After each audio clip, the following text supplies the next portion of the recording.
Questão de segurança, com o especialista Marlon Luz. Oferecimento, Casa do Pescador, 64-3631-2063. Júnior Veículos, 64-3636-3315. A confiança de sempre.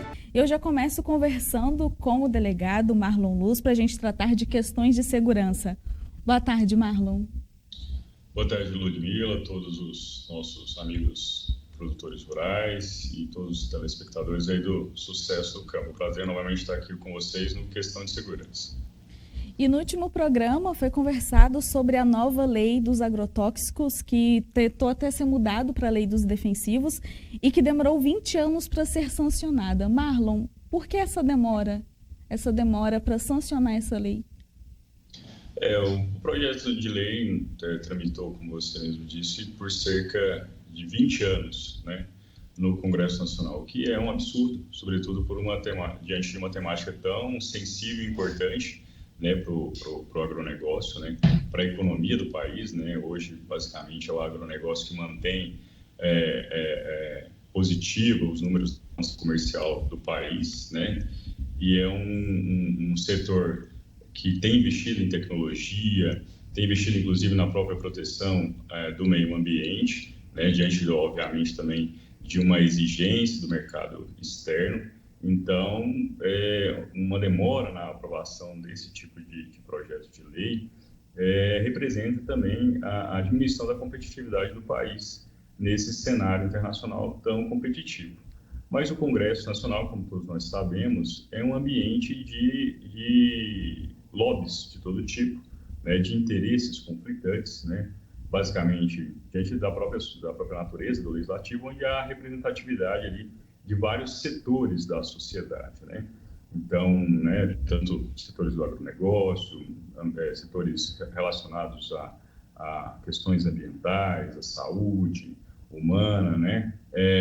Também, muitas das vezes, uma discussão indevidamente impregnada aí de viés ideológico dificultou, basicamente, a aprovação mais célere aí dessa legislação, né? É um projeto que foi proposto ainda em 1999 pelo então senador Blairo Maggi, do estado do Mato Grosso, né? E teve aí a sua aprovação com cerca de 17 vetos pelo presidente da República e entrou em vigor aí em dezembro de 2023.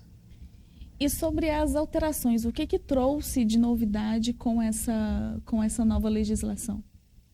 Essa legislação, basicamente, busca acompanhar todas essas evoluções, né, sobretudo tecnológicas e de investimento, né, por parte do agronegócio e também trazendo preocupações aí ambientais, né, e também preocupações quanto à saúde pública, né? Então, há realmente uma correlação dessas três temáticas, resultando em uma legislação contemporânea, né, e que vem atender realmente o que hoje representa o agronegócio do Brasil e, sobretudo, a produção aí agrícola, né? O Brasil é potência na produção de grãos e precisava realmente de uma legislação que regulamentasse de maneira adequada e que acompanhasse essas evoluções tecnológicas, né? Você tem várias modificações importantes, né? Como eu disse, foram 17 vetos por parte do presidente da República.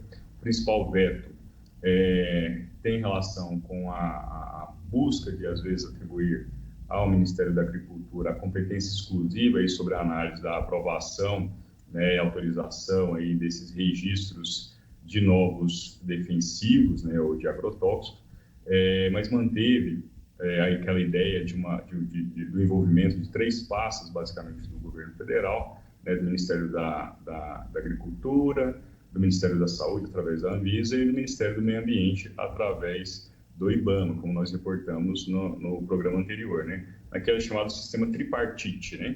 E isso, obviamente, foi positivo, essa questão desse veto. Nós tivemos também alterações quanto à celeridade, né, para a aprovação e o registro desses novos agrotóxicos, né? Então, nós tínhamos, às vezes, registros ou autorizações que demandavam aí mais de 7 anos, né? O que é absurdo para um país como o Brasil e que prejudicava a competitividade aí por parte do setor de agronegócio, né?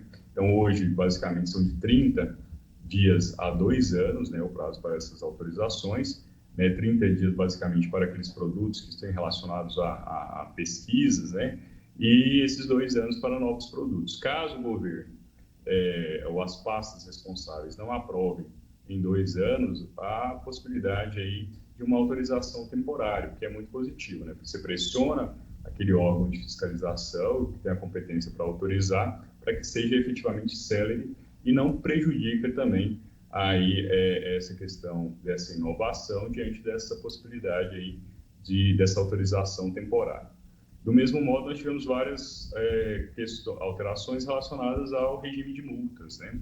Então, você tinha ali uma previsão de até R$20 mil de multas, hoje partimos de R$2 mil para R$2 milhões, podendo ser, inclusive, duplicada aí, né, essa multa em caso de reincidência e outras consequências relacionadas a infrações ali na aplicação, na produção ou qualquer questões envolvendo os agrotóxicos. Mas o produtor deve se atentar, sobretudo, nas questões criminais, né? O produtor deve ter cuidado na questão da comercialização, no transporte, né, no armazenamento, na importação, né, principalmente de produtos não autorizados ou não registrados, né? Então, tanto aqueles produtos nacionais, ou às vezes contrabandeados, então, que não tem autorização e não tem um registro aí pelos órgãos competentes. Então, o produtor pode incidir em crime, né, com penas aí de 3 anos a 9 anos, né? Então, uma penalidade bastante alta, o produtor deve ter cuidado. Da mesma forma, então, essa legislação prevê basicamente duas modalidades delitivas. A outra é quando o produtor também comercializa, importa, né, armazena de maneira indevida ou transporta aí resíduos, né, tóxicos, ou resíduos desses agrotóxicos, e também as embalagens, né? Então, o produtor deve ter muito cuidado nessa questão das embalagens, né, quando ele pratica todas essas condutas fora das formas que é regulamentada, né? Então, nós temos as próprias indústrias, ou as indústrias ou as empresas em geral que comercializam esses produtos, nós temos os centros de coleta, né? Então, o produtor deve realmente estar atento a essa questão de dar uma destinação correta a esses resíduos e também a essas embalagens para não incidir aí nessas questões criminais. E também nessa questão de comércio, transporte, importação, o produtor pode procurar como as revendas também, porque às vezes tem a orientação de como ele deve armazenar aquele produto para ver se houve alguma alteração? O produtor deve estar sempre nesse intercâmbio de informação constante com o fornecedor, né, desse material e, sobretudo, sempre supervisionado pelo seu agrônomo, né? Então, toda a aquisição, a aplicação deve ter o acompanhamento técnico aí de um agrônomo, sob pena do produtor, às vezes, incorrer aí numa aplicação inadequada desses produtos, né, vindo a causar danos ambientais, né? Então, às vezes, sujeito a não só a responsabilização criminal, mas questões também de questões envolvendo a necessidade de indenização, né? Seja terceiros, seja por danos coletivos, né, ao meio ambiente. O produtor deve estar sempre atento aí a essas questões e, sobretudo, ter o acompanhamento técnico e, volto a repetir, o intercâmbio constante com fornecedores ou com a indústria em geral de agrotóxicos. E se caso acontecer algum problema e ele for acionado legalmente, como que ele pode proceder também? Às vezes ele está usando um produto que não está armazenando corretamente ou que não está seguindo alguma diretriz dentro dessa alteração. Tem alguma orientação para ele de como proceder? Basicamente, o produtor vai ter que se ater a esse acompanhamento técnico, né? Então, se ele busca o acompanhamento técnico, se ele cumpre tudo que aquele acompanhamento técnico diz, ou que o fornecedor, ou que a indústria, né, que forneceu aquele produto, diz, ele não tem qualquer responsabilidade. Obviamente, se houver algum erro na fabricação desse produto, ou também o agrônomo não seguir realmente as orientações técnicas que ele tem conhecimento, né, simplesmente para satisfazer algum outro interesse, até mesmo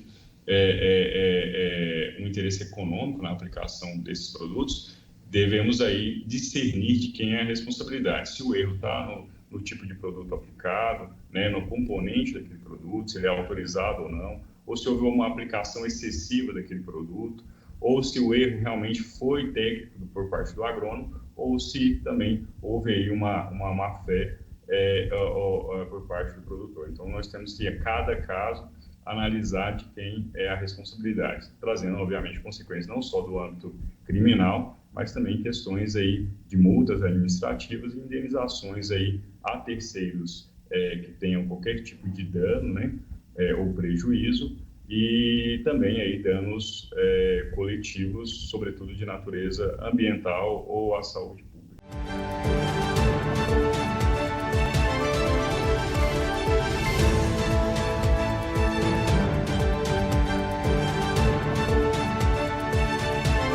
Questão de segurança, com o especialista Marlon Luz. Oferecimento, Casa do Pescador, 64-3631-2063. Júnior Veículos, 64-3636-3315. A confiança de sempre.